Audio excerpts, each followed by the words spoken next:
లారా దేవుని మహా ఉన్నతమైన ప్రేమను బట్టి, ఆయన ఉచితమైన కృపను బట్టి మరొకసారి మనం దేవుని సన్నిధిలో చేరి ఈ రీతిగా మనం ప్రభుని స్తుతించటానికి, ప్రభుని గణపరచుటకు దేవుడు మనకు అనుగ్రహించిన ఈ మంచి అవకాశాన్ని బట్టి మనం ప్రభుని ఎంతగానో స్తుతించవలసిన వారమై ఉంటున్నాం. మనం గత కొద్ది కాలంగా సామెతల గ్రంథాన్ని ధ్యానం చేస్తూ వస్తూ ఉన్నాము. ఈరోజు కూడా మరికొన్ని వచనాలు చదువుకొని వాటిలో ఉన్న సంగతులను మనము తెలుసుకొని ప్రభువులో ముందుకు వెళదాం. చిన్న ప్రార్థన చేసుకుందాం. పరిశుద్ధుడవైన మా ప్రియ పరలోకపు తండ్రి, మీ శ్రేష్టమైన ఘనమైన ఉన్నతమైన నామానికి స్తోత్రములు చెల్లిస్తూ ఉన్నాము. నీ మహాప్రేమను బట్టి, నీ ఉన్నతమైన కృపను బట్టి మేమందరము మరొకసారి మీ ఆవరణములో చేరి సంఘముగా కూడి ప్రార్థించటానికి, నీ వాక్యాన్ని మేము తెలుసుకొని జీవించటానికి మరొక సమయాన్ని, అవకాశాన్ని మీరు మాకు అనుగ్రహించారు తండ్రి. అందుకై మీకు స్తోత్రములు చెల్లిస్తున్నాం. మీ మాటల ద్వారా మా జీవితాలను మంచి మార్గములో నడిపించి నిత్య జీవము కొరకై సిద్ధపరచటానికి నీ పరిశుద్ధాత్మను మాలో ఉంచారు తండ్రి. నీ పరిశుద్ధాత్మను మేము దుఃఖపరచక, నీ పరిశుద్ధాత్మ నడిపింపులో మా జీవితాలు ఉండుట కొరకు మాతో మాట్లాడండి. నీ మాటలను ప్రభువా మేము వింటున్నప్పుడు గొప్ప కార్యాలు మా ఆత్మీయ జీవితములో చూడటానికి సహాయము చేయండి తండ్రి. లోకానికి లేని నిరీక్షణ నిన్ను నమ్మిన మాకు ఇచ్చారు తండ్రి. ఆ నిరీక్షణను మేము పోగొట్టుకొనక, ఆ నిరీక్షణ కలిగిన వారమై జీవించున్నట్లుగా మీరు మాతో మాట్లాడమని ప్రార్థిస్తున్నాం. గత కొన్ని దినాల నుండి ప్రతి శనివారము సామెతల గ్రంథంలో ఉన్న విషయాలు మేము నేర్చుకోవటానికి, మా ఆత్మీయ జీవితములో మేము బలపడటానికి మీరు మాకు అనుగ్రహించిన ఈ గొప్ప అవకాశాన్ని బట్టి మీకు వందనాలు చెల్లిస్తున్నాం. మీ మాటలు నేర్చుకొని వాటి ప్రకారము బ్రతికి మేము నిత్య జీవానికి సిద్ధపడటానికి తగినటువంటి కృప దయచేయమని ప్రార్థన చేస్తూ, వినుచున్న ప్రతి వారు కూడా విని విడిచిపెట్టి కొట్టుకొని పోకుండానట్లు విశేషమైన జాగ్రత్త తీసుకొని మీలో ఇంకా ఫలించాలనే ఆశ కలిగిన వారై జీవించుటకు సహాయము చేయమని మీ కృప కలిగిన హస్తాలకు అప్పగించుకుంటూ యేసు క్రీస్తు ప్రభువు పేరట ప్రార్థించి స్తుతించి వేడుకుంటున్నాము తండ్రి. ఆమేన్. మంచిది. ప్రభునందు ప్రియమైనటువంటి దేవుని వారలారా, దైవ గ్రంథములో నుండి మనం గత కొన్ని దినాలుగా జ్ఞాని అయిన సొలొమోను వ్రాసిన సామెతల గ్రంథంలో మరి మొదటి నుండి కూడా ఒక్కొక్క విషయాన్ని మనము తెలుసుకుంటూ వస్తూ ఉన్నాము. మనకు ఏది అవసరమో, మన జీవితానికి మేలు కలిగించేది ఏదో అది దేవుడు మన కొరకు వ్రాయించినప్పుడు మనము దేవుని వాక్యములో ఉన్న సంగతులు తెలుసుకోవటం ఎంతో మంచిది. ఎందుకంటే వాక్యము ఏ తరానికైనా సరిపోయేంత జ్ఞానాన్ని దేవుడు ఇందులో వ్రాసి ఉంచాడు. మనము ఒక వచనాన్ని ఒకసారి చదివినప్పుడు కొన్ని సంగతులు మనకు తెలియపరచబడతాయి. మరొకసారి మనము చదివినప్పుడు మరికొన్ని సంగతులు తెలియపరచబడతాయి. అలా వాక్యము మనకు అనేక సంగతులు నేర్పిస్తూనే వెళుతుంది తప్ప ఇంతటితో ఈ వాక్యానికి ఇక ముగింపు పలుకుతాం అనే అవకాశం ఎప్పుడూ ఎన్నడూ కూడా ఉండదని మనము గుర్తించాలి. ఎందుకంటే ఇవి మనుషుల మాటలైతే ఒకవేళ అలా ముగింపు ఉండేదేమో. ఇవి మనుషుల మాటలు కాదు, సాక్షాత్తు పరిశుద్ధాత్మ ప్రేరేపణతో దేవుని మూలముగా పలికిన మాటలు. ఈ మాటలను మనము ఎప్పుడూ త్రోసివేయకూడదు, నిర్లక్ష్యంగా ఉండకూడదు, మనకు పట్టనట్లుగా ఉండకూడదు. వాక్యాన్ని వింటున్న మనం వాక్యాన్ని అనుసరించి బ్రతకాలి. వాక్యపు వెలుగులో మన బ్రతుకులను పరిశుద్ధపరుచుకొని పవిత్రమైనటువంటి హృదయాలతో దేవుణ్ణి ఆరాధిస్తూ నిత్య జీవము కొరకై మనము సిద్ధపడవలసిన వారమై ఉంటున్నాం. రండి వాక్య భాగములోనికి వెళ్ళి కొన్ని వచనాలు మనము చదువుకుందాం. సామెతల గ్రంథము 3వ అధ్యాయము, సామెతల గ్రంథము 3వ అధ్యాయము 30వ వచనము నుండి 35వ వచనం వరకు మనము చదువుకుందాం. బైబిల్ గ్రంథములో నుండి సామెతల గ్రంథము 3వ అధ్యాయము 30వ వచనము నుండి చివరి వరకు, అనగా 35వ వచనం వరకు మనము చదువుకుందాం. నీకు హాని చేయని వానితో నిర్నిమిత్తముగా జగడమాడవద్దు. బలత్కారము చేయువాని చూచి మత్సరపడకుము. వాడు చేయు క్రియలను ఏమాత్రమును చేయకోరవద్దు. కుటిలవర్తనుడు యెహోవాకు అసహ్యుడు. యథార్థవంతులకు ఆయన తోడుగా ఉండును. భక్తిహీనుల ఇంటి మీదికి యెహోవా శాపము వచ్చును. నీతిమంతుల నివాస స్థలమును ఆయన ఆశీర్వదించును. అపహాసకులను ఆయన అపహసించును.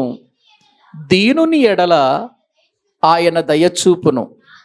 జ్ఞానులు ఘనతను స్వతంత్రించుకొందురు.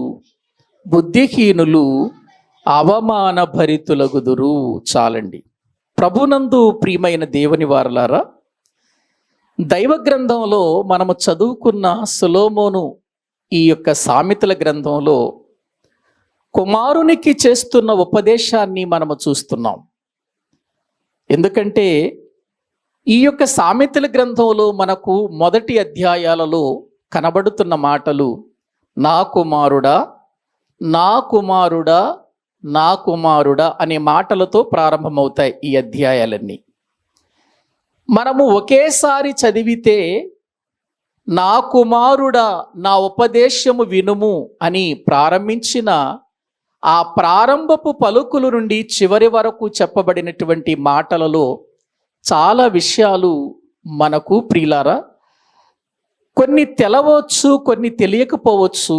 కానీ కొన్ని విషయాలను మనము అర్థం చేసుకోవటానికి దేవుని యొక్క శక్తిని సంపాదించుకోవలసిన వారమై ఉంటున్నాం. ఇక్కడ పైన చాలా వచనాలు చెప్పాడు. జాగ్రత్తలు చెబుతూ నీవు ఎవరి విషయములో ఎలా ఉండాలి, ఎవరితో ఎలా మాట్లాడాలి, ఎలా నడుచుకోవాలి అని అంటూ చెబుతూ ఇక్కడ ఏమన్నాడు అనంటే, నీకు హాని చేయని వానితో నిర్నిమిత్తముగా జగడమాడవద్దు అని అన్నాడు. ప్రియులారా, జగడము అంటే ఏంటి? జగడము అంటే ఏంటి? ప్రియులారా, మనిషి జీవితంలో కొంతమంది ఎలాంటి పరిస్థితుల్లో ఉంటారంటే చీటికి మాటికి గొడవలు పెట్టుకునే పరిస్థితులు ఉంటారు. వాళ్ళకి ఆ జగడం లేకపోతే నిద్ర పట్టదన్నమాట. నిద్ర పట్టదు. చీటికి మాటికి అది తప్పైనా జగడం, మంచైనా జగడం. కొంతమందితో మంచి మాట్లాడినా ప్రమాదమే, చెడు మాట్లాడినా ప్రమాదమే. ఏది మాట్లాడినా తప్పు పడతారు. ప్రియులారా, ఇటువంటి వారి విషయంలో చాలా జాగ్రత్తగా ఉండాలి మనం. ఎందుకంటే తప్పు లేకపోయినా తప్పులు వెతకటానికి ప్రయత్నం చేస్తారు. తప్పులు వెతికి మన మీద నిందలు వేయటానికి, మనల్ని అనేక రకాలుగా అవమానపరచటానికి ప్రయత్నం చేస్తారండి. జగడమాడతారు. జగడం పెట్టుకోవటం ఒక అలవాటు.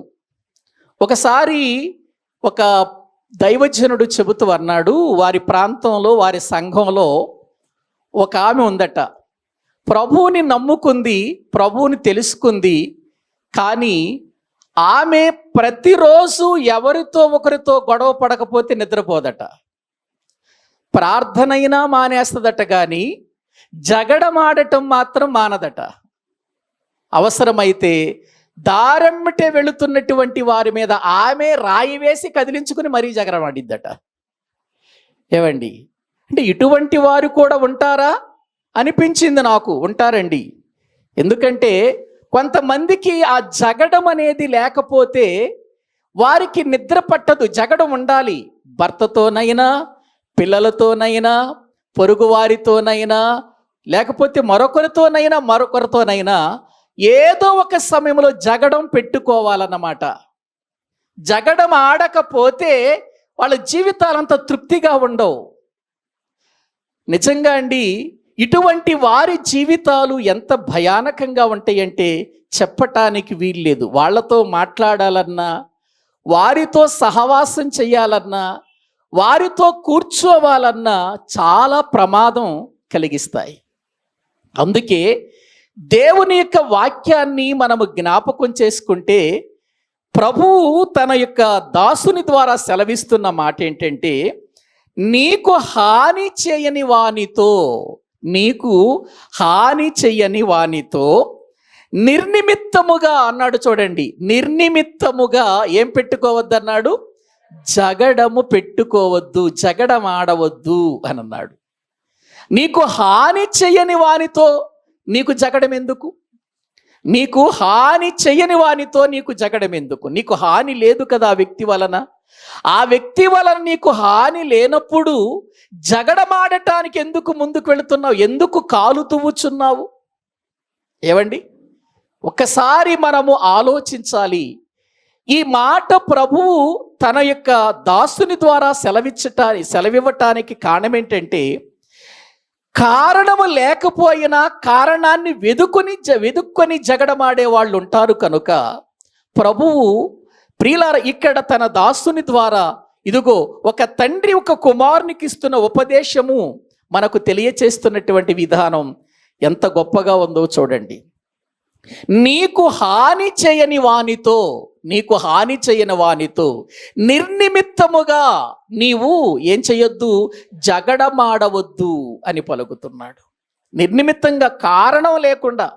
కొంతమంది కారణం లేకుండానే ప్రియులారా జగడమాడతారట, కారణం లేకుండానే గొడవ పెట్టుకుంటారట, కారణం లేకుండానే పోట్లాడతారట, కారణం లేకుండానే వాళ్ళు గొడవాడుతూ ఉంటారట. హాని చేసిన వానికే అసలు ప్రభువు ఏమాత్రం కూడా నువ్వు జగడం పెట్టుకోవద్దన్నాడు. హాని చేసిన వాని కొరకు ప్రార్థన చేయమన్నాడు. మిమ్మల్ని హింసించు వారి కొరకు ప్రార్థన చెయ్యండి అన్నాడు.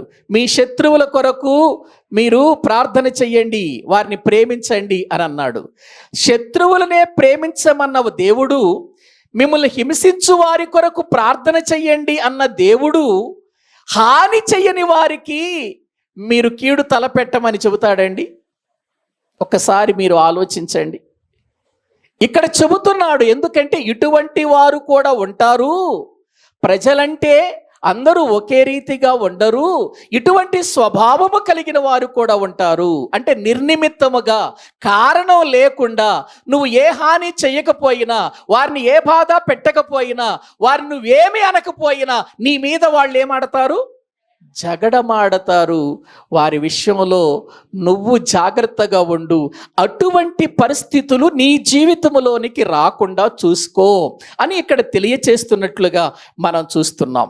ఇక ఆ తర్వాత మన 31వ వచనంలో చూస్తే, బలత్కారము చేయువాని చూచి మత్సరపడకుము, వాడు చేయు క్రియలను ఏమాత్రమును చేయకోరవద్దు.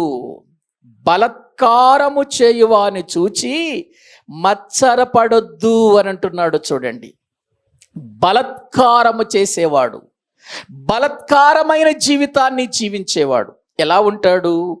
నోవహు కాలములో ఉన్న ప్రజలందరూ అదే స్థితిలో ఉన్నారండి. ఒక్కసారి అక్కడికి వెళదాం రండి. ఆది కాండం బైబిల్ గ్రంథములో మనము చూడగలిగితే, ఆది కాండము 6వ అధ్యాయము ఆదికాండము 6వ అధ్యాయము 11వ వచనము నుండి చదవండి ప్రియులారా. భూలోకము దేవుని సన్నిధిని చెడిపోయి ఉండెను, భూలోకము బలత్కారముతో నిండి ఉండెను. దేవుడు భూలోకమును చూచినప్పుడు అది చెడిపోయి ఉండెను, భూమి మీద సమస్త శరీరులు తమ మార్గములను చెరిపివేసుకొని ఉండిరి. దేవుడు నోవహుతో, సమస్త శరీరుల మూలముగా భూమి దేంతో నిండిపోయిందట? బలత్కారముతో నిండిపోయింది, చెడిపోయింది, పాడైపోయింది. దేవుని సన్నిధిని అది చెడిపోయింది. తమ మార్గాలను ఏం చేసుకున్నారట? వాళ్ళు చెరిపి వేసుకున్నారు. ఏమండి, ఇదే ప్రజల మధ్యలో నోవాహు ఉన్నాడా? ఇదే ప్రజల మధ్యలో నోవాహు ఉన్నాడా? ఉన్నాడు. ఇదే ప్రజల మధ్యలో ఉన్నాడు. బలత్కారముతో నిండిన భూలోకం, దేవుని యొక్క మార్గాలను చెరిపివేసుకున్న లోకం, చెడిపోయినటువంటి లోకం. ఆ ప్రజల మధ్యలోనే ఎవరున్నారు చెప్పండి? నోవాహు ఉన్నాడు. నోవాహు యొక్క జీవితాన్ని మనం పరిశీలన చేస్తే, నోవాహు తన చుట్టూ బలత్కారాన్ని చూస్తున్నాడు, ఎంతో భయంకరమైనటువంటి పరిస్థితులు చూస్తున్నాడు. దేవుని కుమారులు నరుల కుమార్తెలతో ప్రియులార వివాహము చేసుకొనుచు ఆనందపడటం చూస్తున్నాడు. ప్రియులార, ఆ అధ్యాయమంతా కూడా దేవునికి దుఃఖాన్ని కలిగించిన అధ్యాయముగా మనము చూస్తూ ఉన్నాం. దేవుణ్ణి బాధ పెట్టిన అధ్యాయం. ఈ ప్రజల మధ్యలోనే నోవాహు ఉన్నాడండి. ఈ ప్రజల మధ్యలోనే. ఏవండి, అందరూ అలాగే చేస్తున్నారు కదా, నేను కూడా వారితో కూడా కలిసి వారు జరిగించినట్లుగా బలత్కారం జరిగించాలనుకున్నాడా నోవాహు?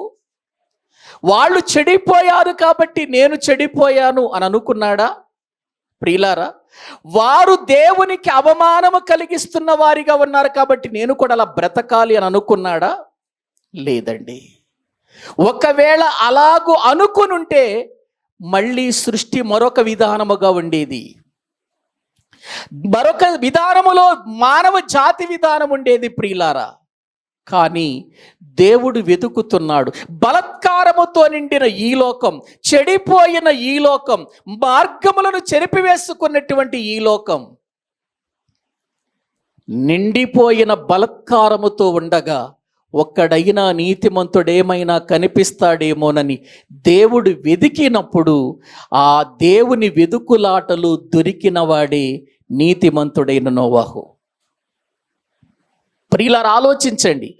నోవాహు ఆ ప్రజల మధ్యలోనే ఉన్నాడు, ఆ ప్రజల మధ్యలోనే తిరుగుతున్నాడు. వీళ్ళకి దేవుని మాటలు పట్టవు, దేవుని సంగతులు పట్టవు, దేవుడు చెప్పినటువంటి సంగతులు వారు ఆలకించరు. వారు కావాలని బలత్కరిస్తున్నారు. బలత్కారముతో వారి జీవితాలు ఉన్నాయి. తినుచున్నారు, త్రాగుతున్నారు, పెండ్లాడుచున్నారు, పెండ్లికి ఇయ్యబడుచున్నారు, నారు నాటుచున్నారు, ఇండ్లు కట్టుకొనుచున్నారు. కానీ ఆత్మరూపిగా దేవుని మాటలు వినకుండా బలత్కారులుగానే బ్రతికారు వాళ్ళు. దేవుడు ఆత్మరూపిగా వెళ్ళి వారి మధ్యలోనికి వెళ్ళి తన మాటలు నోవహు ద్వారా అందించిన వారు విధేయులు కానటువంటి బలత్కారులుగా మిగిలిపోయారు ప్రియులారా. వారిని చూచి మత్సరపడినటువంటి ప్రియులారా, ఆ నోవహు ఏమైనా మత్సరపడి నేను కూడా వాళ్ళల్లో కలిసిపోవాలి, నేను కూడా వాళ్ళల్లో లాగా జీవించాలి అని అనుకున్నాడా? లేదు. వాళ్ళు ఎలా జీవిస్తే నాకేంటి, నేను నా ప్రభు మార్గంలో బ్రతకాలనుకున్నాడు. నా ప్రభు చెప్పినట్లుగా నేను నడవాలి అని అనుకున్నాడు. అటువంటి ప్రజల మధ్యలో నివాసము చేస్తూ కూడా తన జీవితాన్ని ఎంత బాగుగా కాపాడుకున్నాడంటే 7వ అధ్యాయములోనికి వచ్చేసరికి ప్రభువు ఒక మాట అంటున్నాడండి. మొదటి వచనం చదవండి. యెహోవా, ఈ తరము వారిలో నీవే నా ఎదుట నీతిమంతుడవయుండుట చూచి తిని. చూచాడట దేవుడు. ఈ తరము వారందరినీ చూచానయ్యా, ఈ తరము వారందరినీ వెతికానయ్యా, ఈ తరము వారందరిలో కూడా నా ఎదుట అన్నాడు. చూడండి అక్కడ ఎవరి ఎదుట? దేవుని ఎదుట నోవహు ఎలా కనపడ్డాడట? నీతిమంతుడుగా కనపడ్డాడట. అంటే ఆ తరమంతటిని చూశాడా దేవుడు? ఆ తరమంతటిని పరిశీలన చేశాడా? పరిశీలన చేశాడు. ఆ తరమునే కాదు, ఈరోజు ఈ తరాన్ని కూడా దేవుడు చూస్తున్నాడు. ప్రియులారా, ఆ తరాన్నే చూచాడు అనుకోకండి, ఈ తరాన్ని కూడా దేవుడు చూస్తున్నాడు. ఈ తరములో ఉన్నటువంటి మనందరినీ కూడా దేవుడు చూస్తున్నాడు. మరి దేవుని ఎదుట మనం ఎలా కనబడుతున్నాం ఆయనకి? ఆలోచించండి. పైకి భక్తిపరులమే, పైకి మంచోళ్ళమే, పైకి దేవుని పిల్లలమే, పైకి ప్రియుల విశ్వాసులమనే చెప్పుకుంటున్నాం. కానీ నీలో ఏ బలత్కారం ఉంది? ఆలోచించు ప్రియులారా. దేవుని మాటలు వినబడుతున్న జీవితంలో మార్పు చెందనటువంటి వ్యక్తి బలత్కారుడేనండి. బలవంతంగా అతడు దేవుని మాటలు విడిచిపెట్టేశాడు. బలవంతంగా దేవుని మాటలను త్రోసిపుచ్చిన వాడు బలత్కారే అవుతాడు. కానీ ప్రజలందరి విధానము వేరు, నోవహుని యొక్క విధానము వేరు. ఆ తరమును దేవుడు చూచాడట. ఆ తరము వారిలో నీవే నా ఎదుట నీతిమంతుడవయ్యుండుట చూచితిని అని అన్నాడు. నోవహు జీవితములో ఎక్కడ కూడా మచ్చ తెచ్చుకోలేదు, మచ్చర పడలేదు. అక్కడ అందుకే అంటాడు, బలత్కారము చేయువాని చూచి మచ్చర పడుకుము, వాడు చేయు క్రియలను ఏమాత్రమును నీవు చేయకోరవద్దు. ఏమండి, ఆనాటి నోవహు అలా ఉంటే ఈనాటి క్రైస్తవులు ఏమంటున్నారు తెలుసా? తప్పు చేసి, ఏమండి, దావీదు తప్పు చేయలేదా? సొలొమోను తప్పు చేయలేదా? సంసోను తప్పు చేయలేదా? ఏమండి, వీళ్ళని వెతుక్కుంటూ ఏమంటున్నారంటే, అటువంటి భక్తులే ఏం చేశారు? తప్పు చేశారు. వాళ్ళకంటే నేనెంతో చిన్నోడిని, నేను చేయటం తప్పేముంది అని అనుకుంటున్నారు. అంటే సమర్థించుకుంటున్నారు. తప్పు చేస్తూ కూడా సమర్థించుకుంటున్నటువంటి వారు కనబడుతున్నారు. ప్రియులారా, ఆలోచించండి. నోవహు నీతిమంతుడుగా ఉన్నాడు ఆ తరములో, నేను కూడా అలా ఉండాలి.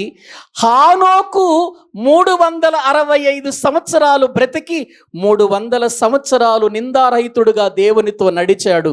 నేను కూడా అలా నడవాలి. ఏమండి, ఇటువంటి వారిని జ్ఞాపకం చేసుకుంటున్నారండి.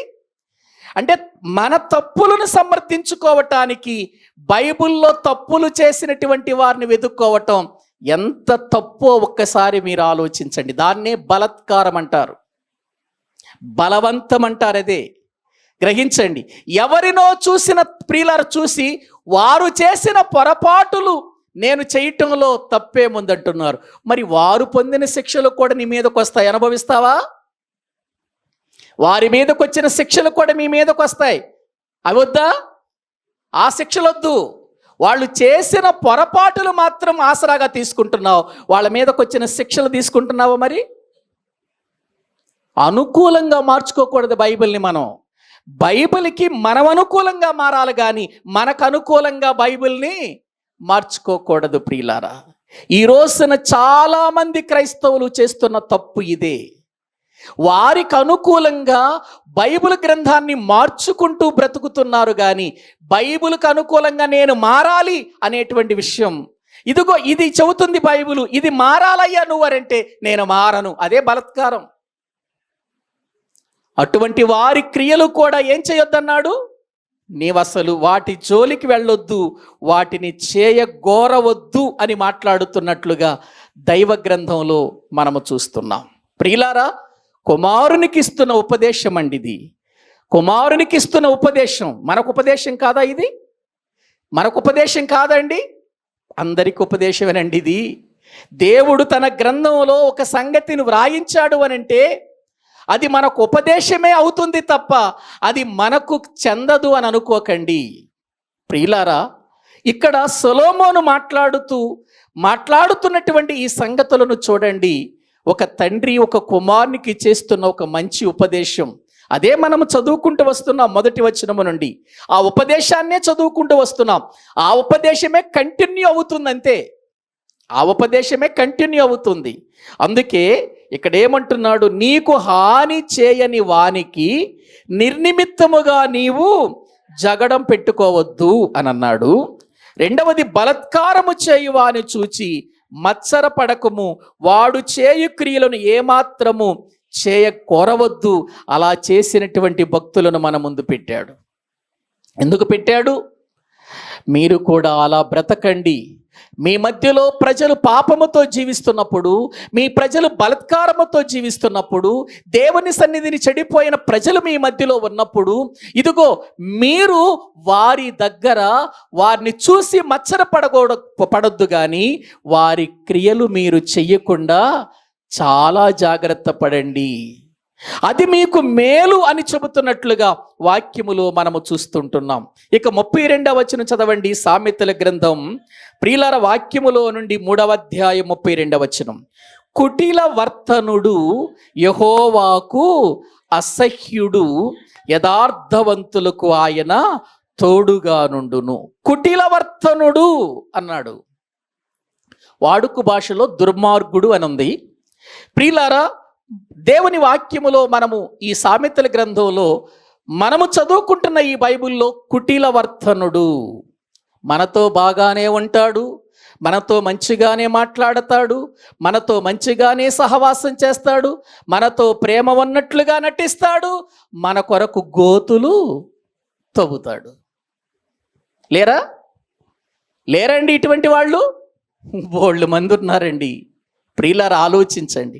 మనతోనే ఉంటారు, మనతోనే స్నేహం చేస్తున్నట్లుగా ఉంటారు, మనతో ప్రేమగా మాట్లాడుతున్నట్టుగా ఉంటారు, కానీ గోతులు చెత్తిస్తారు. ప్రియులారా, మన సంగతులు ఇంకొక సంగతులు మన దగ్గర చెప్పి మన మధ్యలో ఉన్నటువంటి ప్రేమతత్వాన్ని, సహోదరత్వాన్ని, మానవత్వాన్ని, దైవత్వాన్ని నాశనము చేస్తాడు ఇటువంటి వాడు. ప్రియులారా, అందుకే మనం చాలా జాగ్రత్తగా ఉండాలండి. కుటిల వర్తనుడు దేవునికి ఏంటి చెప్పండి? అసహ్యుడు. ఆయనకు అసహ్యం అటువంటి వాడంటే. ప్రియులారా, దేవుని వాక్యములో దోయేగు లాంటి వారు, యెహోనాదాబు లాంటి వాళ్ళు ఇటువంటి పనులే చేశారండి. మంచిగానే ఉంటూ గోతులు తవ్వారు.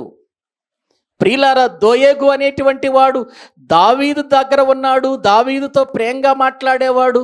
దావీదును చూచి ప్రియులారా, దావీదును గురించి వెళ్ళి సమాచారం చెప్పి సౌలుకు పలానా చోటున్నాడు, సౌలు వెళ్ళు చంపు అని అతనికి ప్రియులారా చక్కని మార్గం చూపించాడు. ప్రియులారా, ఇటువంటి కుటిల వర్తనులతో చాలా జాగ్రత్తగా ఉండాలి మనం. వారితో మనం జీవించే జీవితం, మనం మాట్లాడే మాటలు చాలా జాగ్రత్తగా ఉండాలి. వారు మహాప్రమాదం, కనబడకుండా ప్రమాదం చేకూర్చేవారు ఈ కుటిల వర్తనులు. మనతో మంచిగానే ఉంటూ ప్రియులారా, మన జీవితాల యొక్క విషయంలో మనకు నాశనాన్ని కలిగించేవారు ఈ కుటిల వర్తనులు. అందుకే ఇటువంటి వారంటే నాకు ఏమంటున్నాడు? ఈ దేవునికి అసహ్యులు. దేవునికి అసహ్యులండి. అసహ్యమైన జీవితం అది దేవునికి. దేవుడు మెచ్చుకోని జీవితం అది. దేవుడు ఏమాత్రం ఇష్టపడనటువంటి జీవితం. మరి ఎవరికయ్యా ఆయన తోడుగా ఉండేది? ఎవరికయ్యా ఆయన దగ్గరగా ఉండేది? ఎవరికయ్యా ఆయన సహాయం చేసేవాడిగా ఉండేదంటే యథార్థవంతులకు అన్నాడు. అంతే కదా? యథార్థవంతులకు ఆయన ఎలా ఉన్నాడు చెప్పండి? తోడుగా ఉన్నాడు. బైబిల్ గ్రంథంలో యథార్థవంతుడు అనే మాట ఉన్న ప్రతివానికి దేవుడు తోడుగా ఉన్నాడు. మీరు చదువుకోండి బాగా పరిశీలన చేసి. దేవుడు యథార్థవంతుడైన ప్రతి వానికి తోడుగా ఉన్నాడో లేదో బైబిల్ను బాగా ఆలోచించండి ప్రియులారా. యథార్థవంతుడు అంటే మాట మీద నిలబడేవాడు, మాట తప్పనివాడు, మాట మీద నిలబడేవాడు. ఎటువంటి వాడంటే మాట ఇచ్చిన తర్వాత నష్టం కలిగినా కూడా దాని నుండి తొలగిపోడు, ఆ మాట మీదే ఉంటాడు. అందుకే దావీదు అంటాడు, ఒక్కసారి బైబిల్ గ్రంథములు 15వ కీర్తన చూడండి.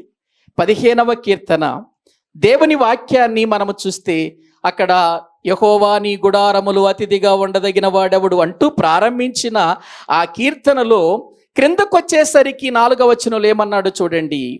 అతని దృష్టికి నీచుడు అసహ్యుడు, అతడు యెహోవా యందు భయభక్తులు గల వారిని సన్మానించును, అతడు ప్రమాణము చేయగా. నష్టము కలిగినను మాట తప్పడు. ఇది యథార్థవంతుని జీవితం. యథార్థవంతుని జీవితం. అతనికి నష్టము కలిగిన ఏం తప్పడు? మాట ప్రియుల తప్పడు. మన జీవితాలు ఎటువంటివో తెలుసా? నష్టం కలగపోయినా మాట తప్పుతాం మనం. ఎన్నోసార్లు మాట తప్పిన జీవితాలు మనలో కనబడుతూనే ఉన్నాయి. ప్రియులారా, యథార్థత అంటే చాలా గొప్పదండి. యథార్థత చాలా ఉన్నతమైనదండి. యథార్థత అనేటువంటిది చాలా కొద్ది మందిలోనే ఉంటుందండి. యథార్థత అనేటువంటి దానిలో నిలిచేటువంటి వాడు ప్రియులారా నిజంగా ఎంతో దేవుని యొక్క సన్నిధిని తోడు కలిగి ఉంటాడండి. ఇక్కడ అదే మాట్లాడుతున్నాడు. యథార్థవంతులకు ఆయన ఎలా ఉంటాడు?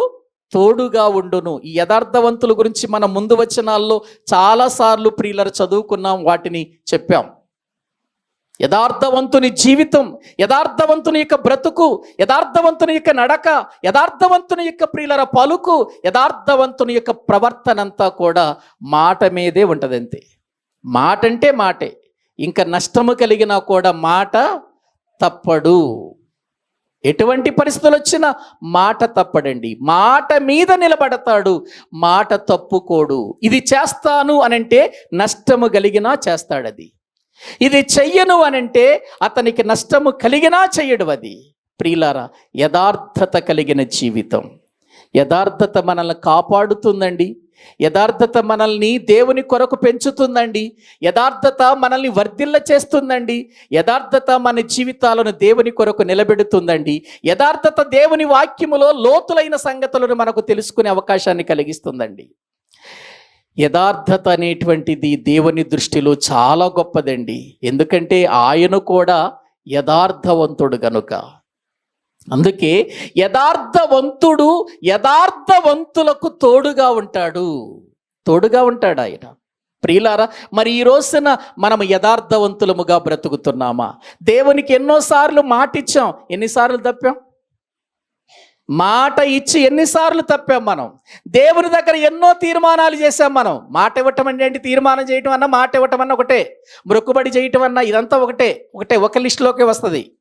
మొక్కుబడి చేయటం అన్నా, మాట తప్పకుండా ప్రియుల మాట ఇవ్వటం అన్నా, తీర్మానం చేసుకోవటం అన్నా, దేవునితో ప్రమాణం చేసుకోవటం అన్నా, ఇదంతా ఏంటంటే ప్రియులారా మాట తప్పని జీవితంతో బ్రతికే ఒక గొప్ప బ్రతుకు. ఎన్నిసార్లు మనము మాట తప్పాము చెప్పండి? బైబిల్ గ్రంథములో మనందరికీ తెలుసు, యొప్తా అనేటువంటి ఒక న్యాయాధిపతి మనకు కనబడతాడు. అతడు అమ్మోనీయుల మీదకు యుద్ధానికి వెళ్ళేటప్పుడు దేవునికి ఒక మాట ఇస్తాడు.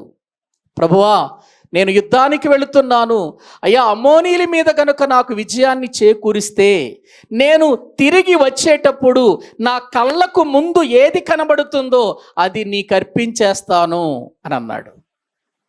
ఏవండి, అతడు యుద్ధము చేసి విజయాన్ని సంపాదించి ఆనందంతో సంతోషంతో తిరిగి వస్తుండగా తన కుమార్తె ప్రియులర తంబుర వాయిస్తూ తనకు ఎదురుపడుతుంది. అది చూచినటువంటి యొప్తా హృదయములో కృంగిపోతాడు. నా కుమారి, నీవు నన్ను కృంగతీశావు.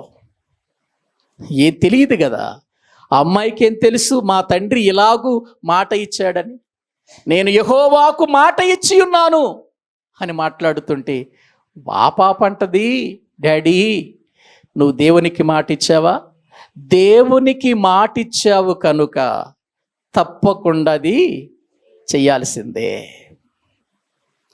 తప్పకుండా అది జరిగించాల్సిందే.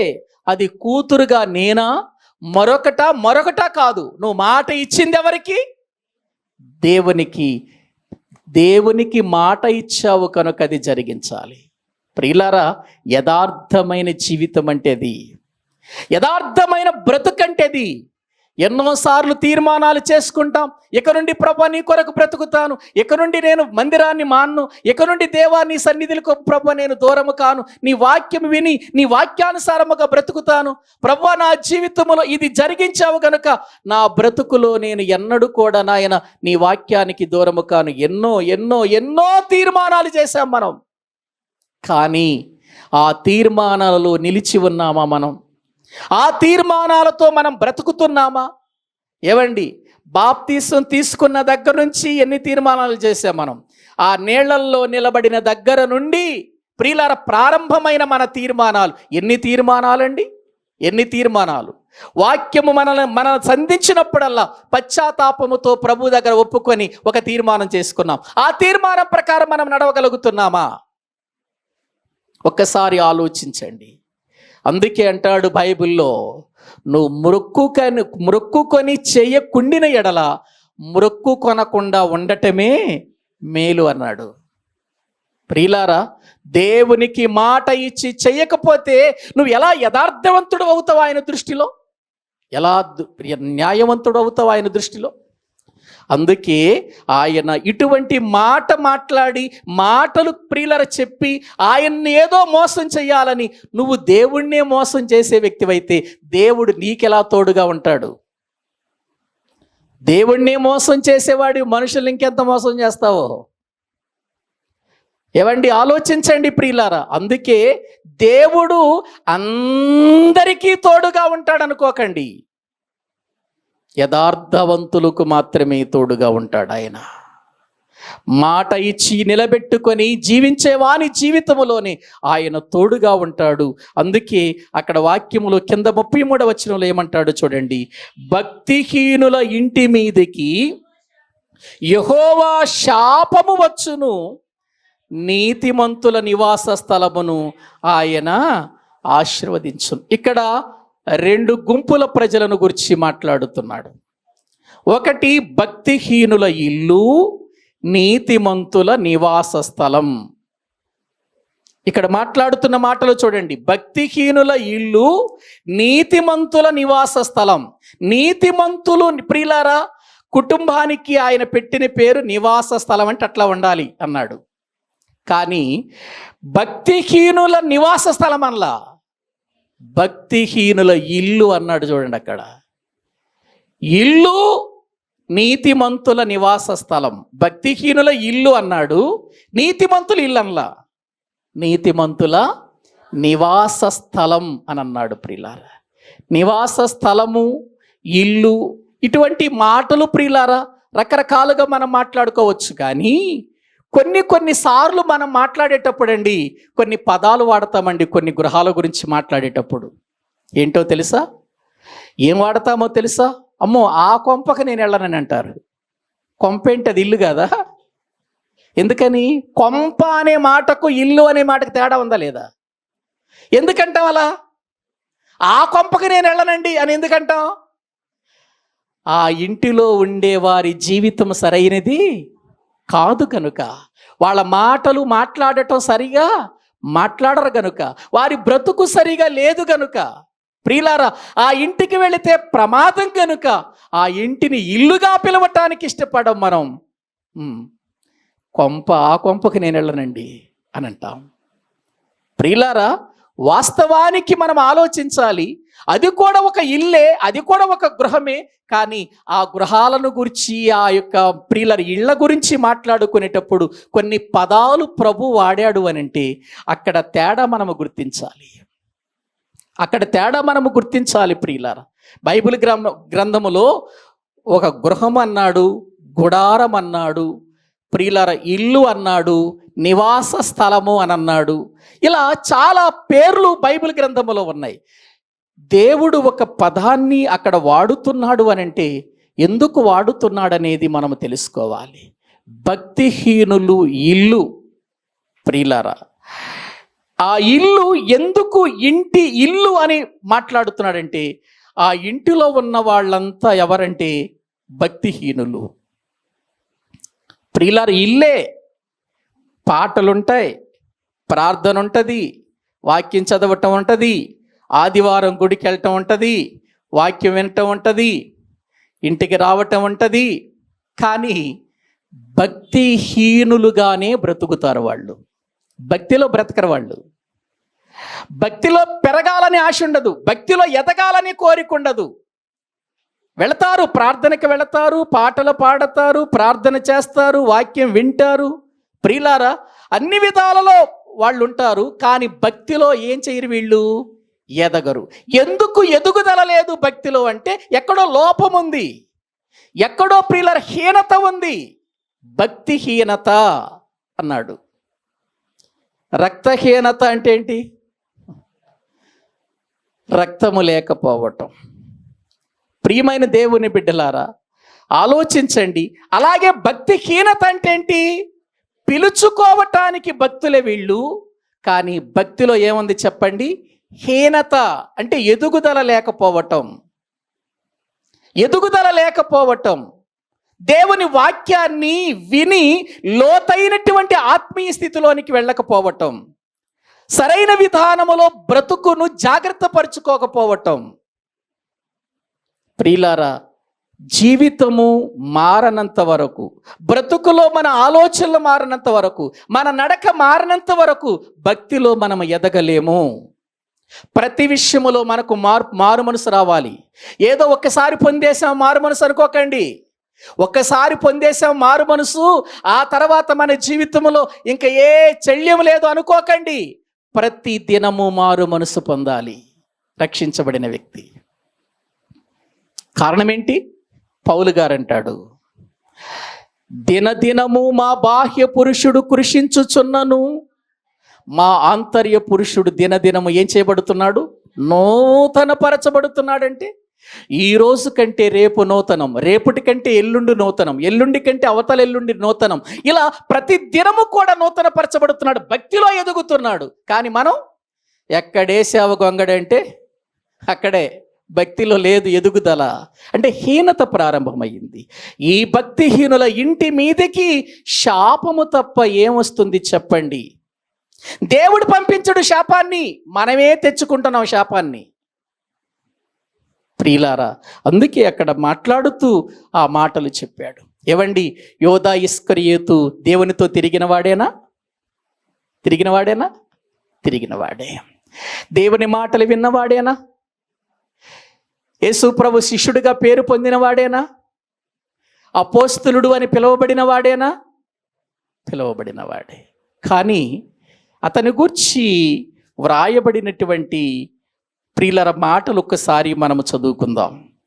దైవ గ్రంథములు, కీర్తనల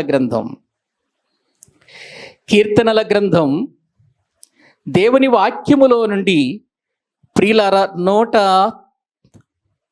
దేవుని వాక్యములో మనం చూస్తే 109వ కీర్తన, 109వ కీర్తన వాక్యములు అతని గూర్చి వ్రాయబడిన కొన్ని మాటలు మనము చూద్దాం. 7వ వచనం, ఈ 6వ వచనం నుండి చదవండి.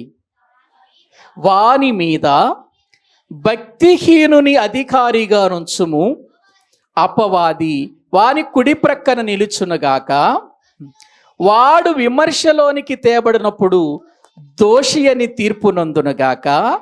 వాని ప్రార్థన పాపమగునుగాక.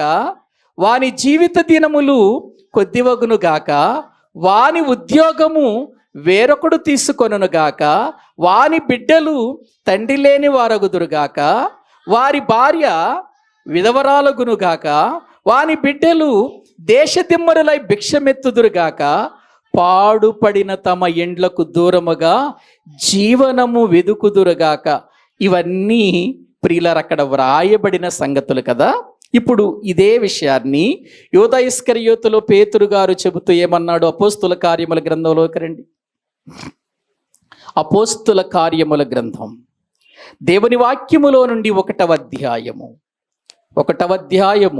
19వ వచనమును మనం చదువుకుందాం. అపోస్తుల కార్యముల గ్రంథము 1వ అధ్యాయము 19వ వచనం. ఈ సంగతి యెరూషలేములో కాపురమున్న వారందరికీ తెలియవచ్చును గనుక వారి భాషలో ఆ పొలము అకెల్దెమ అనబడి ఉన్నది, దానికి రక్తభూమి అని అర్థము. ఇందుకు ప్రమాణముగా అతని ఇల్లు పాడైపోవునుగాక, దానిలో ఎవడును కాపురముండకపోవునుగాక, అతని ఉద్యోగము వేరొకడు తీసుకొనుగాక అని కీర్తన గ్రంథములో వ్రాయబడి ఉన్నది అని పేతురు గారు ఇక్కడ ఎవరి గురించి మాట్లాడుతున్నాడు అనుకుంటున్నారు? యోధా ఇస్కరియోతును గురించి మాట్లాడుతున్నాడు. పై వచనాలు చదువుకుంటే అర్థమవుతుంది. ఏవండి, ఇప్పుడు చెప్పండి, ఒకనాడు యోధా ఇస్కరియోతు భక్తుడేనా? భక్తుడే. ప్రభు పిలిచిన వాడేనా? పిలిచిన వాడే. అపోస్తులలో చేరిన వాడేనా? చేరిన వాడే. అపోస్తులకు దేవుడిచ్చినటువంటి విధానం ఎంత గొప్పదో మనము మత్తయి సువార్త ధ్యానం చేసేటప్పుడు చదువుకున్నాం కదా. దేవుడు వారిని పిలిచాడు, అపోస్తులు అనే పేరు పెట్టాడు. అనేక అద్భుతాలు చేయటానికి, దయ్యములను వెళ్ళగొట్టడానికి, స్వస్థపరచటానికి వాళ్ళకి ఏమిచ్చాడు? అధికారం ఇచ్చాడు. వాళ్ళని పంపించాడు. ఏవండి, వీళ్ళందరిలో ఉన్నాడు యోధ ఇస్కరియోతు? ఉన్నాడు. ఎక్కడ చూసినా చూడండి 12 మంది అపోస్తుల పేర్లలో ఎవరి పేరు ఉంటుంది? యోధ ఇస్కరియోతు ఉంటుంది. కానీ ప్రియులారా, చివరి వరకు ఆ భక్తి నిలుపుకున్నాడా? చివరి వరకు ఆ భక్తిలో జీవించాడా? లేదండి, భక్తిహీనుడైపోయాడు. ఎక్కడ? డబ్బు విషయంలో. ఏవండి, భక్తిహీనత అనేటువంటిది దేని ద్వారానైనా రావచ్చండి. డబ్బు ద్వారా అయినా రావచ్చు, ఆర్థిక పరిస్థితులను బట్టి అయినా రావచ్చు, శ్రమలను బట్టి అయినా రావచ్చు, డబ్బు ఎక్కువైనప్పుడు అయినా రావచ్చు. ఏవండి, దేన్ని బట్టి అయినా సరే భక్తిహీనత రావచ్చు. అంటే రావచ్చు అంటే మనం తెచ్చుకుంటే వస్తుంది. అది మనం నిలబడితే ఎందుకు వస్తుంది? అది దేవుని కొరకు నిలబడితే ఏది మనకు ఆటంకం చెప్పండి? కానీ యోధ ఇస్కరియోతు యొక్క జీవితములో యేసుక్రీస్తు ప్రభువారు కానుకల సంచి అతనికి ఇచ్చినందువలన అతడు దొంగగా మారిపోయాడు. చివరికి ఆ డబ్బును దొంగిలించటమే కాకుండా యేసుక్రీస్తు ప్రభువారైన తన గురువు గారిని ఏం చేయాలనుకున్నాడు? అమ్మి వేసేశాడు. అమ్మి వేయాలనుకోవటం కదా, అమ్మేసేసాడు అంతే. అమ్మి వేశాడు. అపోస్తలుడుగా పేరు పొందినటువంటి ఒక అధికారముతో పిలువబడిన వాడు ఎందుకు అమ్మి వేశాడు అనంటే, డబ్బు విషయంలో డబ్బును బట్టి భక్తిహీనుడిగా మారిపోయాడు. భక్తిహీనుడిగా మారిపోయాడు. ఇప్పుడు అతని గురించి వ్రాయబడిన మాటలే ఈ కీర్తన గ్రంథంలో మనం చదువుకున్న మాటలు కానివ్వండి, ఇక్కడ అపోస్తుల కార్యములో మనం చదువుకున్న మాటలు కానివ్వండి. అతని ఇల్లు ఏమైపోతుందన్నాడు? పాడైపోతుందన్నాడు. అతని ఉద్యోగము, అవును, ఆ అపోస్తులత్వం మత్తయికి వచ్చేసింది కదా. తర్వాత చెప్పుకుంటాం మనం, రేపు అపోస్తుల కార్యముల గ్రంథాన్ని గురించే కదా చెప్పుకునేది. కాబట్టి ప్రియమైన దేవుని పిల్లలారా, ఆలోచించండి. భక్తిహీనత అనేటువంటిది చాలా చాలా ప్రమాదకరమైంది. ఎంత ప్రమాదకరమైందంటే, భక్తిహీనతకు అలవాటు పడిన వ్యక్తి భక్తిలో ఎదగటానికి ఏమాత్రం ఇష్టపడడు.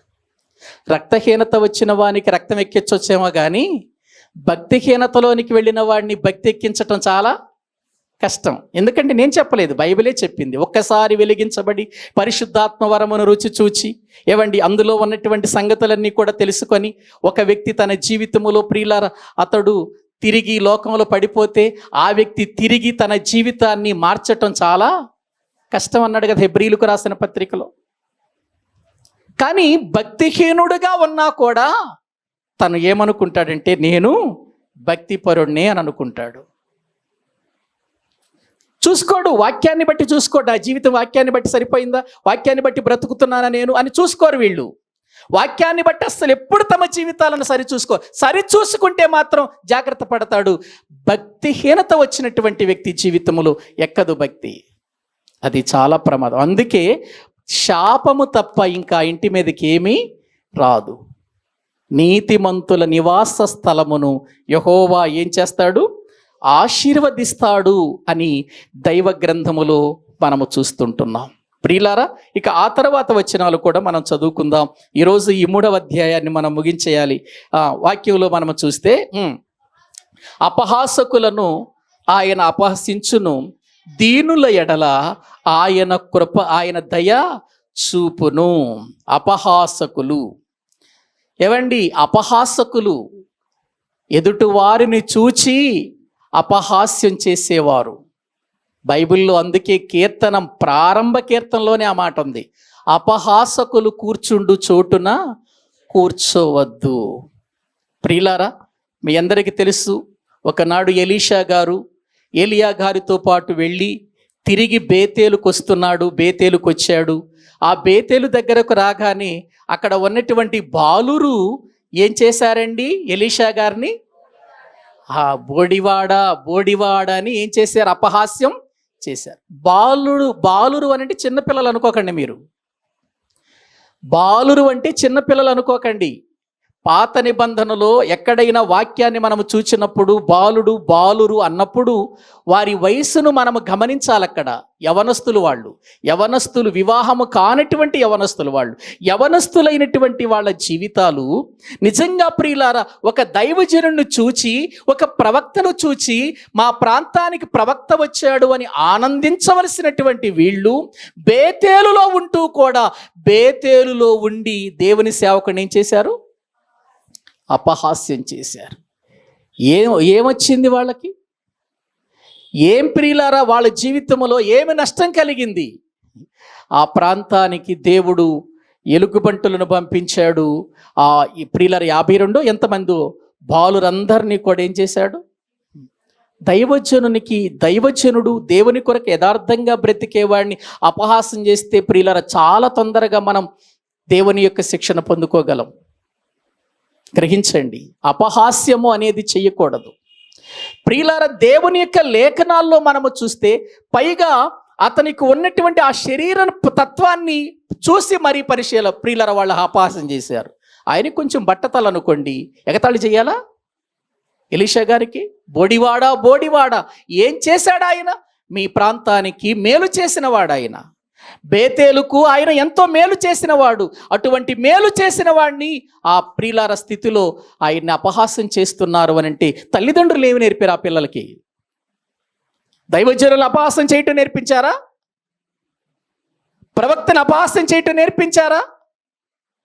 ఆ విధంగా వాళ్ళు మాట్లాడుతుంటే గద్దింపు లేనటువంటి వారిగా తల్లిదండ్రులు ప్రియులార మౌనంగా ఊరుకున్నారంటే ఏంటది? ఆ ప్రాంతం ఎలా మారిపోయిందో ఆలోచించండి. షిమీ దావీదును అపహాస్యం చేశాడు. దావీదును పట్టుకొని దుర్మార్గుడా, చీపో అని తన జీవితంలో రాళ్ళు పట్టుకొని తరిమాడు దావీదుని. చివరికి తన గతి ఎలా అయిపోయిందో తెలుసా? దిక్కులేని చావు చచ్చిపోయాడు షిమీ. అలా బైబిల్ గ్రంథంలో ఎంతో మందిని మనము చూస్తున్నాం ప్రియులారా. యేసుక్రీస్తుని అపహాస్యం చేశారు, వాళ్ళ బ్రతుకులు ఏమైపోయాయి? అందుకేనండి అపహాస్యం అనేది ఎప్పుడు మనం చేయకూడదండి. తోటి వ్యక్తి యొక్క జీవితంలో ఎవరిని అపహాస్యం చేయకూడదు. అపహాసకులు దేవునికి ఏమాత్రము కూడా ప్రియులారా వాళ్ళు సహించని వారు. దేవుడు 4వ కీర్తన 6వ వచనం చదవండి, అక్కడ ఏముంటుందో. 34వ కీర్తన వాక్యములు 6వ వచనం అండి.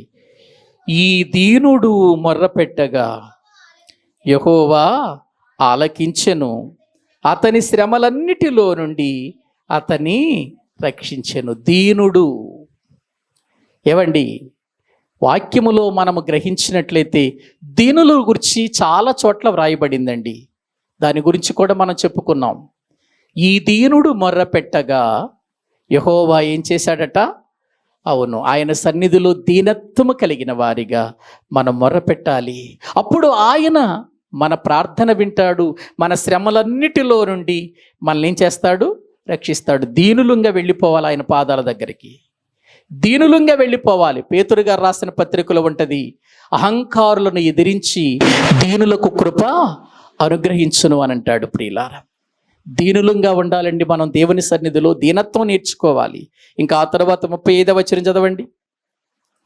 సామెతల గ్రంథం 3వ అధ్యాయము 35వ వచనం.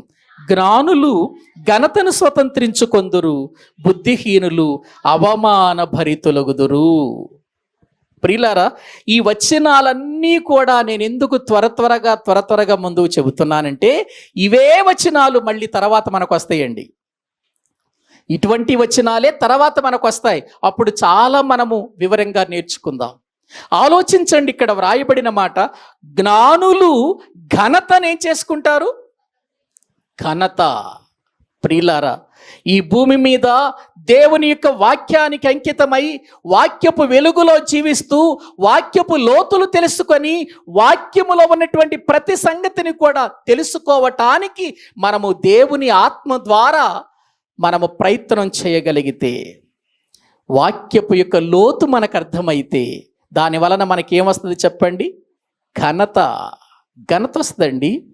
వాక్యం వింటున్న ప్రియులారా ఆలోచించండి, ఎంత ఘనత వస్తుంది అని అంటే దేవుని వాక్యాన్ని వాక్యంగా మనము చెప్పగలగటం నేర్చుకోగలిగితే, వాక్యములో ఉన్న ప్రతి సంగతిని పరిశుద్ధాత్మ సహాయంతో అర్థం చేసుకోవటం మనం ప్రియులారా చేసుకోగలిగితే ప్రజలందరూ ఏం చేస్తారో తెలుసా?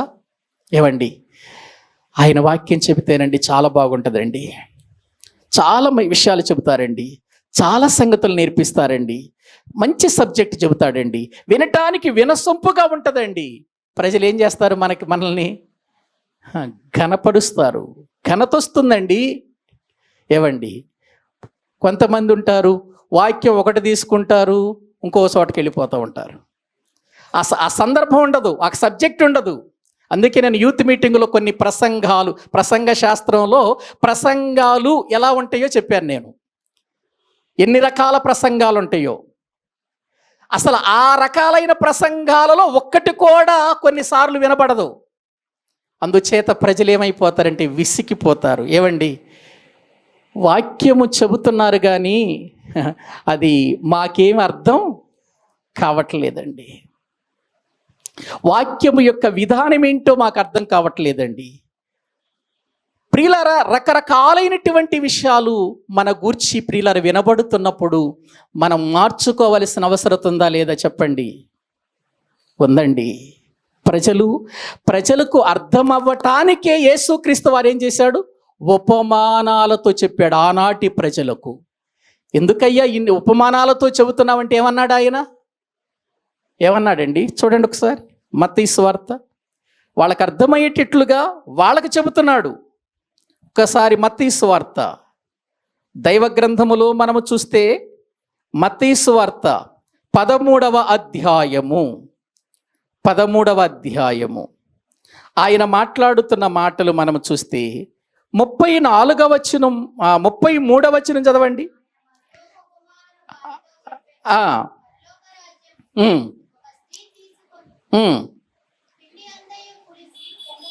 10వ వచనం చదవండి, క్షమించండి, 10వ వచనం చదవండి. తరువాత శిష్యులు వచ్చి, నీవు ఉపమాన రీతిగా ఎందుకు వారితో మాట్లాడుచున్నావని ఆయనను అడుగగా, ఆయన యేసు ప్రభు శిష్యులు అన్నారు, ప్రభువా ఇంత అవసరమా? ఉపమానాలతో చెప్పాల్సినంత అవసరమా వాళ్ళకి? ఎందుకయ్యో ప్రతి విషయాన్ని ఉపమాన రీతిగా చెబుతున్నారంటే, అప్పుడు ప్రభు ఏం చెబుతున్నాడు చూడండి. పరలోక రాజ్య మర్మములు ఎరుగుట మీకు అనుగ్రహించబడింది. పరలోక రాజ్య మర్మాలు ఎరుగుట మీకు అనుగ్రహించబడింది, కానీ వారికి అనుగ్రహించబడలేదు. కాబట్టి వాళ్ళకి ఎట్లా బోధించాలి? అందుకే 13వ వచనంలో ఇందు నిమిత్తము నేను ఉపమాన రీతిగా వారికి, అంటే ఇప్పుడు ఉపమాన రీతిగా శిష్యులకు కాదు బోధిస్తుంది. శిష్యులకు పరలోక రాజ్య మర్మాలు తెలిసాయి, తెలియనటువంటి వారికి ఆయన ఏం చేస్తున్నాడు అంటే ఇప్పుడు శిష్యులకు చెప్పే విధానం వేరుగా ఉంది, వెలుపట చెప్పే విధానం వేరుగా ఉందా లేదా? అంటే ఎందుకు ఆయన అలా చెబుతున్నాడు? ప్రతి వ్యక్తి వాక్యమును అర్థము చేసుకోవాలి. వాక్యము విని వారి జీవితములో ఎటువంటి ప్రియులారా మేలు పొందకుండా వెళితే 2 గంటలు మనం అరిచినా కూడా ప్రయోజనం లేదు. చెప్పిన వాక్యము ఏ ఒక్కరి హృదయములో కూడా చేరకపోతే ప్రయోజనము లేదు దాని వలన. అందుకే ప్రియులారా, దేవుని యొక్క వాక్యమును జ్ఞానముతో బోధించాలన్నాడు. జ్ఞానం ఉపయోగించాలి. ఇది చదువు వలన రాదండి, ఇది డిగ్రీల వలన రాదండి, ఇది హోదా వలన రాదండి. దేవుని యొక్క ఆత్మను కలిగిన మనము ఆత్మ సహాయము కొరకు ప్రార్థన చేస్తూ దీనులుగా ఆయన దగ్గర మోకరించి అడిగినప్పుడే అది వస్తుందండి. గ్రహించండి ప్రియులారా. అందుకే ఇక్కడ వాక్యములో జ్ఞానులు ఏం పొందుతారట? ఘనతను స్వతంత్రించుకుంటారు జ్ఞానులు. తర్వాత బుద్ధిహీనులు ఏమైపోతారు? అవమానభరితులైపోతారు. అవమానమే కదా. ఏవండి, ఒక్కసారి మనం ఆలోచించాలి. దేవుని వాక్యము ప్రజలను మేలు కలిగించాలి, ప్రజలను ప్రభువులో నిలబెట్టాలి, ప్రభు కొరకు పెంచేదిగా ఉండాలి. ప్రభు సన్నిధిలో ప్రియులారా వాళ్ళ హృదయాలలో అది నిలిచిపోయేదిగా ఉండాలి. 10 మాటలలో ఒక్క మాట అయినా వారి హృదయంలోనికి చేరేటట్టుగా ఉండాలి ప్రియులారా. వారి హృదయములో ఒక్క దేవుని మాట నిలపగలిగితే నిజంగా అది ఘనత అండి. దేవునికి ఘనత, మనకు ఘనతే. లేకపోతే అవమానభరితులమైపోతాం, బుద్ధిహీనులమై అవమానభరితులమైపోతాం. బుద్ధిహీనులు అని అంటే ఏంటి? బుద్ధిలో హీనత చెందినవారు. మనం చదువుకున్నాం. మరి బుద్ధి ఎలా వస్తుంది? బుద్ధిలో ఎలా వర్ధిల్లుతాం? అదే కదా జ్ఞానము వలనని మొదటి అధ్యాయం నుండి చెప్పేది అదే కదా. వాక్యము మీకు బుద్ధి నేర్పించేది, జ్ఞానము మీకు బుద్ధి నేర్పిస్తుంది, వివేచన నేర్పిస్తుంది అని దేవుని వాక్యంలో చూస్తున్నాం కదా. ఇది మనకు కావలి కాస్తుందని, మనల్ని కాపాడుతుందని ఎన్ని సంగతులు మనం చెప్పుకుంటున్నాం ప్రియులారా. కాబట్టి ప్రియమైన దేవుని పిల్లలారా, ఇది ఒక తండ్రి ఒక కుమారునికి ఇస్తున్న ఉపదేశం. ఉపదేశం వినాలా వద్దా చెప్పండి? ఇప్పుడు ఉపదేశం వినాలండి ప్రియులారా. ఆయనే కాదు, మనం కూడా వినాలి ఉపదేశం. ఉపదేశము వినాలి మనము ప్రియులారా. దేవుని యొక్క దృష్టిలో బహు జాగ్రత్తగా బ్రతకాలి. ముందు మన బ్రతికెలా ఉండాలి? నిర్నిమిత్తముగా మనకు హాని చెయ్యని వానితో జగడము ఆడకూడదు. నెంబర్ 1 మనం చదువుకున్న వాటిలో. నెంబర్ 2, బలత్కారము చేయువాన్ని చూచి మచ్చర పడకూడదు, వారి క్రియలను మనము చేయకూడదు. తర్వాత కుటిలన వర్తనుడు యెహోవాకు అసహ్యుడు. కుటిల వర్తనులుగా మనం ఉండకూడదు ప్రియులారా. ఆ తర్వాత యథార్థవంతులకు ఆయన తోడుగా ఉంటాడు. మనం యథార్థవంతులుగా బ్రతకాలి. భక్తిహీనుల ఇంటి మీదకి యెహోవా శాపం వస్తుంది, నీతిమంతుల నివాస స్థలమును ఆయన ఆశీర్వదిస్తాడు అని దేవుని వాక్యంలో మనం చూసాం ప్రియులారా.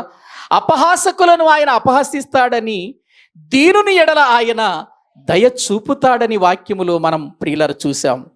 జ్ఞానులు ఘనతను స్వతంత్రించుకుంటారు, బుద్ధిహీనులు అవమాన భరితులవుతారు. ఏవండి, ఇవన్నీ ఉపదేశమా కాదా? మనకి వినాలా వద్దా? మనం విని వాటి ప్రకారం బ్రతకాలా వద్దా? ఏది మనలో నుండి తీసేసుకోవాలో అది తీసేసుకోవాలి, ఏది జరిగించాలో అది జరిగించాలి. ఏది న్యాయమో, ఏది అన్యాయమో, ఏది సత్యమో, ఏది అసత్యమో, ఏది మన జీవితానికి ఉపయోగమో, ఏది నిరుపయోగమో, ఇవన్నీ వివేచనతో మనము పరిశీలన చేసి జాగ్రత్త పరుచుకోవాలి మన జీవితాన్ని. ఏదో వచ్చాం, విన్నాం, వెళ్ళిపోతున్నాం అంటే ప్రయోజనం ఉండదు. ఏవండి, మనము ఏది విన్నామో ఆ వాక్యము యొక్క విధానములో మనము బ్రతకాలి. వాటిని ఇతరుల ఎడల మనము ఆ బ్రతుకును మాదిరిగా చూపించాలి. ఉపదేశం యొక్క విధానం అదే చెప్పాను నేను ప్రియులారా. ఉపదేశం వేరు, బోధించటం వేరు. ఉపదేశం వేరు, బోధించటం వేరు, ప్రసంగించటం వేరు. ప్రసంగం వేరు, ఉపదేశం వేరు, బోధ వేరు. అవి మనకు తెలియకపోతే మనము నష్టపోతాం, ఇతరులను కూడా నష్టపరుస్తాం ప్రియులారా. కాబట్టి ఇప్పుడు ఇది ఉపదేశం. ఈ ఉపదేశము అందరికీ ఉపయోగపడేది. ఈ ఉపదేశము రక్షించబడిన వారు, రక్షణ పొందని వారు అందరికీ ఉపయోగపడేది ఉపదేశం. కాబట్టి ప్రియమైన దేవుని పిల్లలారా, ఈ ఉపదేశముతో మనము జీవించాలి. అందుకే ఆ 3వ అధ్యాయం మొదట్లోనే, నా కుమారుడా నా ఉపదేశమును మరువకుము, నా ఆజ్ఞలను హృదయపూర్వకముగా గైకొనుము. నా ఉపదేశం మరవద్దు, మరిచిపోయేది కాదు. ఈ ఉపదేశం మన హృదయములో పెట్టుకొని అలా జీవించి చూపించేది ఈ ఉపదేశం ప్రియులారా. కాబట్టి దేవుని సన్నిధిలో దీనులముగా, నీతిమంతులముగా మనము ప్రియులారా ఆయన సన్నిధిలో యథార్థవంతులుగా మనము జీవించటానికి, ప్రార్థించటానికి, దేవుని యొద్ద నుంచి మేలులు పొందటానికి మనలను మనము దేవునికి అప్పగించుకుందాం. తలల వంచండి, ప్రభు ఈ మాటలు దీవించునుగాక. అందరూ కూడా తలల వంచండి. దేవుని యొక్క పాదాలు పట్టుకొని దీనులుగా ఆయన సన్నిధికి వెళదాం. ప్రియులారా, మనము దీనులుగా ఆయన సన్నిధికి వెళితేనే ఆయన మన మొర వింటాడు. మనమేదో ఒక అధికారము కలిగిన వారిగా, లేకపోతే ఏదో ఒక హోదా కలిగిన వారిగా, లేకపోతే మనమేదో ప్రియుల ఒక హుందాతనము కలిగిన వారిగా ఆయన సన్నిధిలో కాదు, దీనులముగా వాక్యానికి లోబడిన వారిగా మనం వెళ్ళాలి. దీనుడంటే వాక్యానికి లోబడి జీవించేవాడని అర్థం. ప్రియులారా, ఈ దినాన్న ప్రభువా దీనులుగా నీ సన్నిధికి వస్తున్నాం.